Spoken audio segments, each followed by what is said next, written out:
സദൃശ്യവാക്യങ്ങൾ 22-ാം അധ്യായം 3-ാം വാക്യം.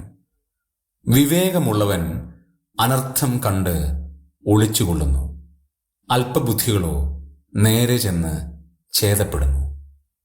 ഈ ലോകത്തിലുള്ള മനുഷ്യരെ രണ്ട് തലത്തിൽ സദൃശ്യവാക്യക്കാരൻ തിരിച്ചിരിക്കുകയാണ്. ഒന്ന് വിവേകമുള്ളവൻ, രണ്ട് അല്പബുദ്ധികൾ.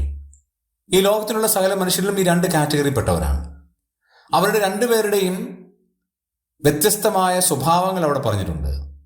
വിവേകമുള്ളവൻ അനർത്ഥം കണ്ടിട്ട് ഒളിച്ചുകൊള്ളുകയാണ്.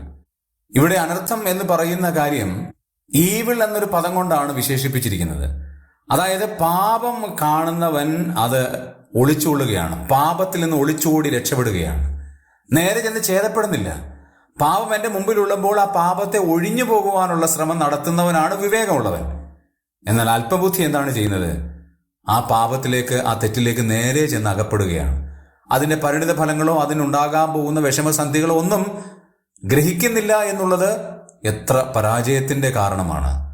പ്രിയമുള്ളവരെ, നാം വിവേകമുള്ളവരാണോ അതോ അല്പബുദ്ധിയാണോ? നമ്മെ തന്നെ ഒന്ന് വിശകലനം ചെയ്യാം.